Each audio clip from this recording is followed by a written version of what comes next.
Welcome back, everyone. Last month, the CIAA basketball tournament was already buzzing with championship energy, but one Fayetteville State Bronco had something even bigger planned off the court.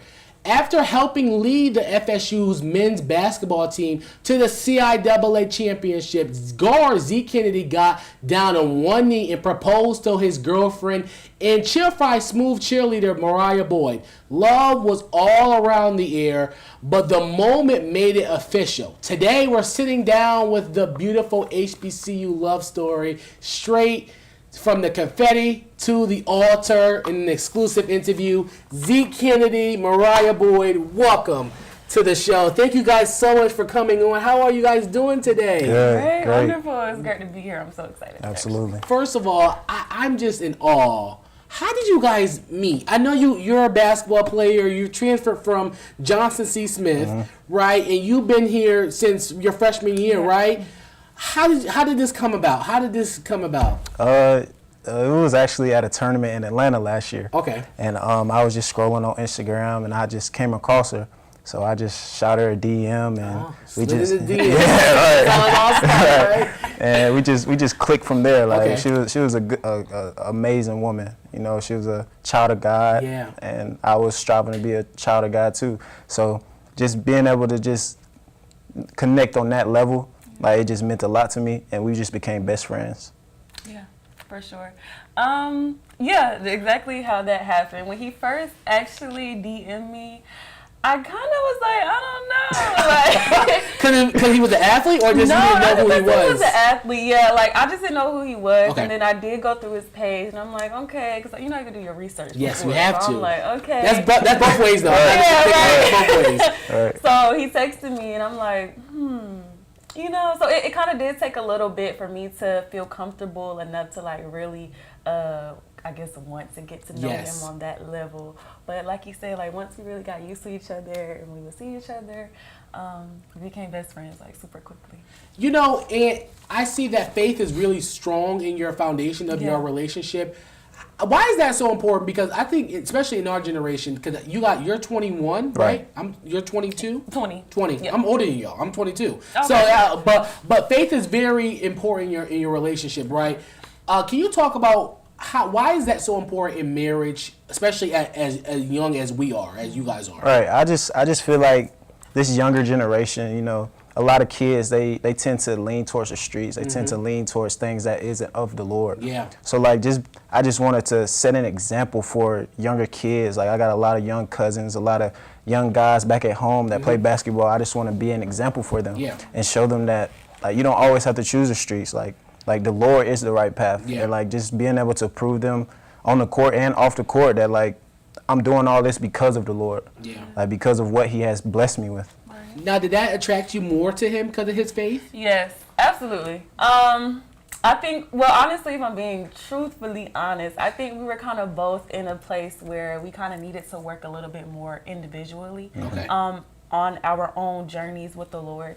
So I do think that in that sense, it was kind of like, that was another reason why I was like, I don't know if I'm really ready to be all in with a relationship with another person until I'm able to really stand on my own in my own faith. You know what I mean? But I think, like I said, as time went on, we both just began to help each other, began to pour into each other. So I do think that the Lord brought us together for that reason, for sure, so that we could help each other on our own paths. Absolutely.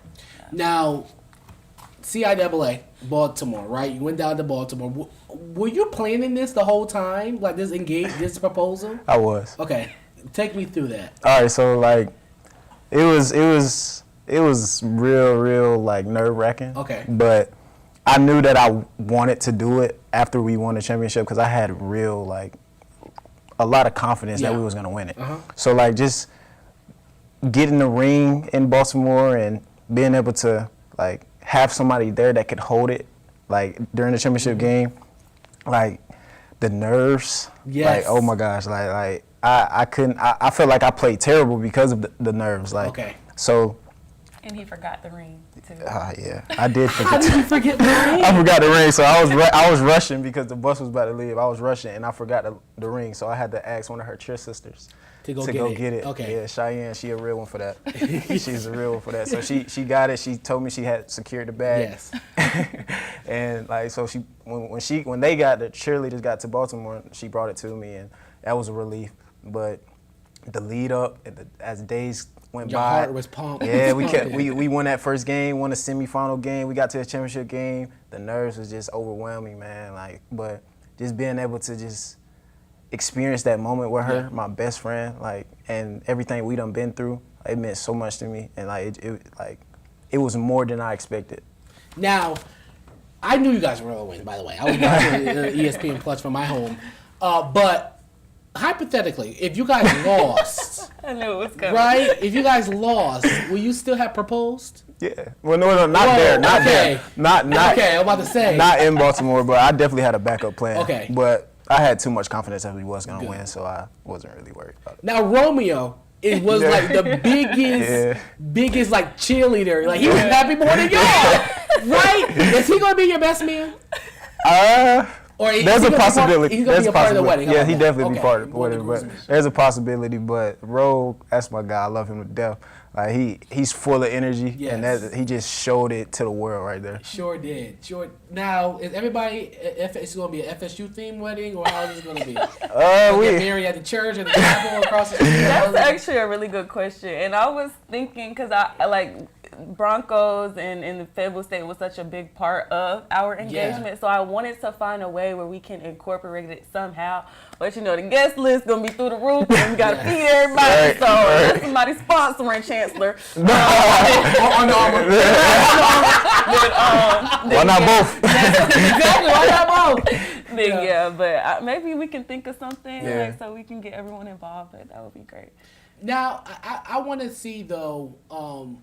When it comes to how do you guys deal with, because I see on your TikTok, you guys, there was haters saying, oh, y'all too young, y'all don't know. How do y'all deal with that and still stay in your path? I think it's all about just knowing what the Lord has set in stone for us. You know, what we do isn't going to work for everyone else and vice versa. You know what I mean? Yeah. Like, everyone is on their own journeys. Everyone has their own path to take. You know, the Lord creates a path for everyone.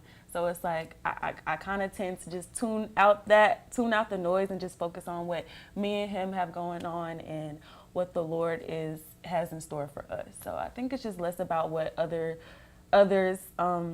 think and more so just focusing on us. What we got to do. Yeah, right. Now, is there a date planned? Do you guys have a date for the wedding? Somewhat. I mean, we're still in the midst of planning everything and getting everything sorted out. Just because I'm about to graduate, we got a lot coming up. You know what I'm saying? So like, we're still in the midst of planning. So saving, budgeting, saving, all that. So that's going to determine a lot too. But hopefully, in the next coming months, we'll have something. Now, what's your advice to people who believe, cause everybody say, oh, I can't find love at an HBCU, right? And I don't think that's true, because you guys are prime examples of that, right? What's your advice to people who want to find their, black love? Because black love is so beautiful. I'm sorry. Absolutely. It definitely is. But what is your advice to people who are having a hard time finding their love at an HBCU campus? For men, I'm going to let her talk for the women, but for men, are you looking for love? Or are you looking for lust? Like a lot of men out here, you know what I'm saying, they see a woman and they're looking at her body, looking at her face, like, oh, she's pretty, like I want to get to know that, but why do you want to get to know that? Like, and also before you're looking for someone, how are you bettering yourself? Are you reading the Bible? Are you praying every day? Are you living for God? You know what I'm saying? I mean, of course we're not going to be perfect. Exactly. Like, we're human. Exactly. Like, we're going to fall short. Like, it's said in the Bible, we're going to fall short. So, but are you trying? You know what I'm saying? Are you working your butt off to be better for yourself and not just for others? So like, I feel like that's the first step. Like, work on yourself, pray, find something to do other than sit at home all day, scroll on Instagram, find something else to do. Like, for me, it's basketball. I love basketball. So, and you're good at it. Right. Thank you. Yes. But yeah, like just doing that and improving yourself. And once you do that, like, the Lord will bless you with the woman that you need, not the woman that you want, the woman that you need. So yeah. Woman's perspective.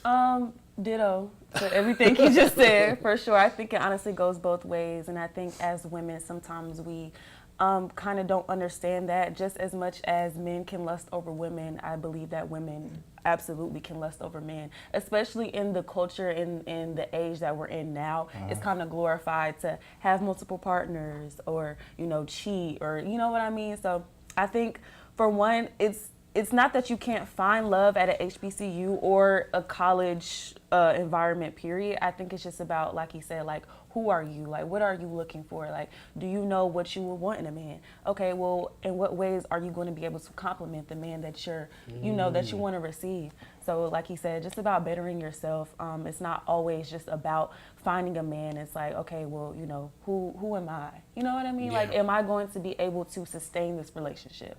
And then, of course, having your own relationship with God is above all of that. You have to be able to put him at the center of what you have with somebody else. So not only is it about having these standards of a man, like, is he will he be a good father? Or, you know what I mean? It's also about who is he within the Lord as well. Right.